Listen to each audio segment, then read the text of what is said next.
आवडत आहे. अंजली दमनी दिलेलं उदाहरण देखील ठाण्यामध्ये देखील अनेक बार. मला असं वाटतं की अंजली दमानिया ताईंची मी स्टेटमेंट ऐकलेली आहे. त्यांनी ठाण्यातल्या बारचा उल्लेख केलेला आहे आणि सन्माननीय राजसाहेबांना त्यांनी विनंती केलेली आहे की हे बार बंद व्हावेत. त्यांनी जी विनंती केलेली आहे नक्कीच आम्ही महाराष्ट्र सैनिक ती पूर्ण करण्याचा प्रयत्न करू. आम्ही उद्या ठाण्याचे जे पोलीस आयुक्त आहेत त्यांची भेट घेऊ. पहिलं आम्ही रिसर पत्रव्यवहार करू, त्यांना पत्र देऊ आणि विनंती करू की हे जे काही लेडीज बार जर ठाण्यात सुरू असतील तर ते तात्काळ बंद व्हावेत आणि तर नाही झालं तर मग महाराष्ट्र नवनिर्माण सेना आपल्या पद्धतीने ते बंद करण्याचा प्रयत्न करेल किंवा ते पोलिसांच्या निदर्शनात आणून देईल. या अगोदर मुख्यमंत्री एकनाथ शिंदे असताना त्यांनी बुलडोजर सोडून सगळे बार तोडण्यात आले होते. बुलडोजर बाबा असे बॅनर देखील लावण्यात आले होते. सरनाईक यांच्याकडनं काय वाटतं येणाऱ्या काळात हे बुलडोजर मला खरंच कळत नाही.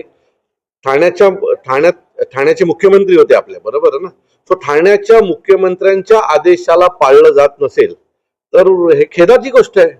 आता ते महाराष्ट्राचे उपमुख्यमंत्री पण आहेत आणि उपमुख्यमंत्री आदेश देतात, एखादा बार तोडायला लावतात आणि त्याच्यानंतर तो बाल पुन्हा तशाच प्रकारचे अनेक बार ठाण्यात सुरू राहतात. हे खेदजनक आहे. अंजलीताईंनी आज जो काही विषय समोर आणलेला आहे तो ठाणेकरांच्या दृष्टीने अतिशय महत्वाचा आहे आणि त्या गोष्टीला आम्ही पुढे घेऊन जाऊ आणि नक्कीच ठाण्यात असं आमच्या काही चालू असेल तर ती गोष्ट बंद होईल हे त्यांना खात्रीने सांगतो. पोलीस पण तितकंच एवढं जबाबदार आहे का पाहायला गेलं तर?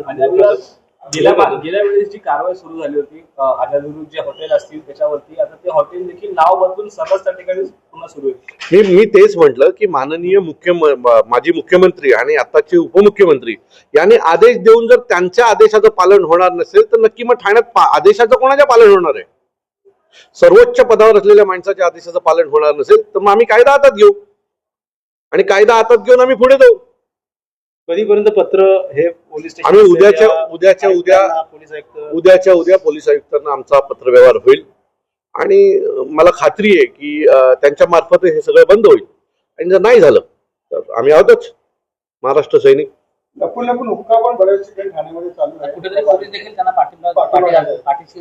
मला ठाण्यातल्या अनेक आमदारांच्या बाबतीमध्ये सहानुभूती आहे की ते आमदार आहेत, त्यांचंच सरकार आहे, ते अधिवेशनात बोलण्याची संधी असते.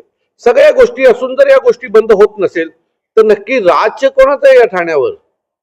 सरकारचं राज्य आहे, पोलिसांचं राज्य आहे की या अनधिकृत व्यवसाय करणाऱ्या लोकांचं राज्य आहे? हे एकदा जाहीर करावं की बाबा आमदाराचं चालत नाही, पोलिसांचं चालत नाही, मग नक्की ठाण्यात चालतं कोणाचं हे देखील ठाणेकरांसमोर आलं पाहिजे.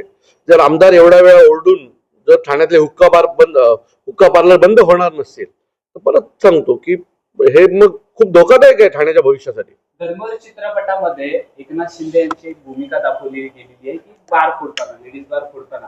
मात्र आता ठाण्याची जर परिस्थिती पाहिली तर मोठ्या प्रमाणात बार आहेत. मुख्यमंत्री झाले, आता उपमुख्यमंत्री. एकनाथ शिंदे पुन्हा घ्यावी का? मला असं वाटतं की ते एका जबाबदार पदावर आहेत, ते महाराष्ट्राचे उपमुख्यमंत्री आहेत, त्यामुळे त्यांनी जाऊन कुठलं बार तोडावं असं आम्ही कधीही म्हणणार नाही.